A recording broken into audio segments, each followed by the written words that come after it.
Hey guys, what's up? Today I've got a match here against NBZ, Emperor Z&B, Znitude, however you know him by. Cool guy, great person, amazing battler, great narrator.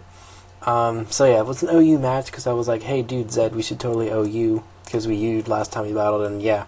So, quick team preview. Looking at his team, really the only defensive things could be like his Rotom, Jirachi, or Angelicent. Other things look to be, mainly offensive.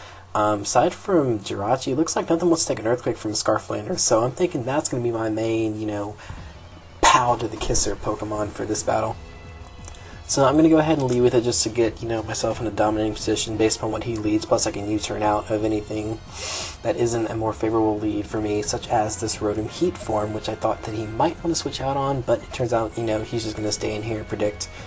So I'm going to go into my Tyranitar, which is an especially defensive one with Chopa Berry. This is the same team I used in my last battle. It's the same team that I just generally use because I like it. It just works, and it's awesome.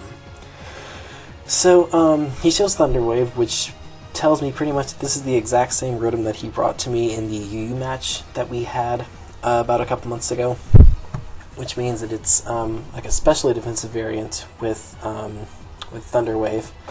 So I basically want to get as much damage on this Rotom as I possibly can, so I'm going to Pursuit, predicting him to switch out into something that isn't his Rotom.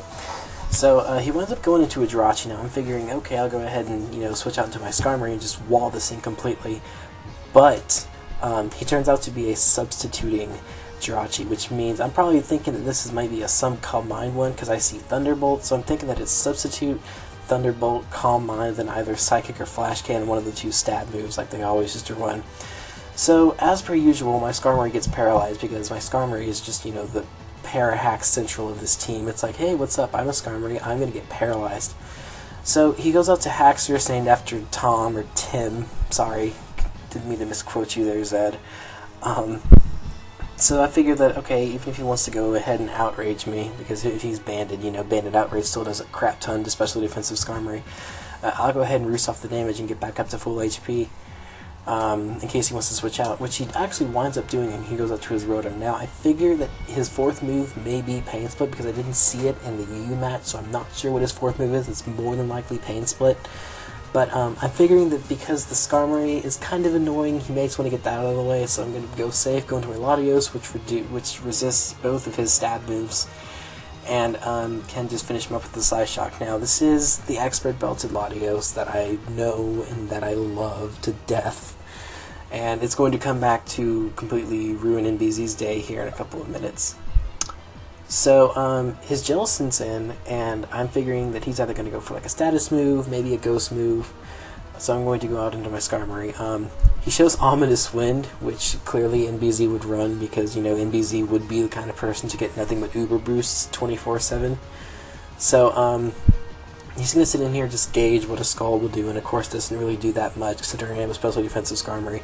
And of course I have to get Parahax when as I try and set up an entry layer of spikes, which isn't really going to matter too much in the long run. It's just, at the time, it's like one of those, seriously, Skarmory, you have to get paralyzed again, right when I need you to get paralyzed? Come on, man. Thankfully, though, I do get one layer up, so at least now I have some entry hazards going more in my favor. Now, I figure that if he's a sub-Calm Mind Jirachi, so long as I don't let him get up a Calm Mind right here, and if he decides to go for the Psychic, which he does happen to do, which is a very smart play on Zed's part, Landers can still take a hit and then just instantly threaten it back with Earthquakes, and because he's probably a more offensive Subcom mindset, he's not going to want to stay in here and take an Earthquake. So he's essentially going to go into his Jellicent pretty much as death fodder, because most of my team can pretty much just eat that thing for breakfast. And I was actually surprised that took it out in one hit. That kind of, stunned me there. It's like, dang, Landers, you beast. So, he's going to go into Mamoswine, fearing the Ice move. I'm going to go into Vaporeon just to kind of standardly wall that. He does go for the Icicle Crash, predicting my Skarmory switch, which was, a fairly good play on Zed's part. Now, right here, I know that he's not going to stay in here and take a Scald, because I know that this thing is the only thing that he has to check my Landorus, therefore knowing that I'm going to double switch out into my Latios, as he actually goes into his Jirachi. Now, this is kind of an okay switch, because I'm trying to pull off the Choice Specs bluff with the Expert Belt, so I'm kind of hoping that he'll maybe go into his either like his like Terrakion or something, but he goes into his Haxorus, and I'm like, okay, well this will work just as well too.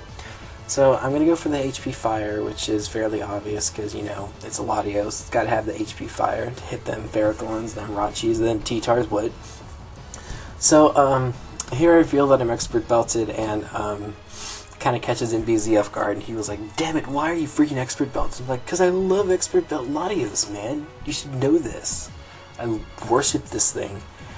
So now figuring that he's probably just going to go for an Ice Shard or an Earthquake, predicting my Vaporeon switch because I did that last time around. I'm going to go into Skarmory where he kind of mixed things up a little bit.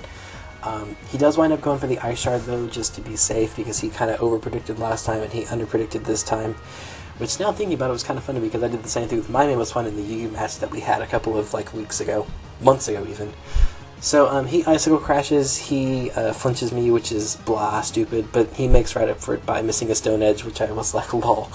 So I'm just going to roost off the damage right here, and then he's going to hit me with another Icicle Crash next turn after Lefty's animations, and then I'm going to finish off his Mammoth Swine right here with a Brave Bird in honor of the great and honorable Fizzy Stardust, who Brave Birds all the things. Now, pretty much right here, my game plan is just to not let his Jirachi get up any kind of substitutes and or Calm Mind, so I can pretty much just clean this game up with my Scarf Landorus. So I went for a Whirlwind right here on the off chance that he might have just Calm Minded or went for a sub. But he just goes for Thunderbolt right off the bat, and pretty much from this point, so long as his Terrakion isn't scarfed, I've pretty much got this in the bag. I mean, if it is scarfed, then I'll just lose my Landorus and then probably go out into my own Terrakion and sit here and just be like, yo, what's up, Terrakion on Terrakion?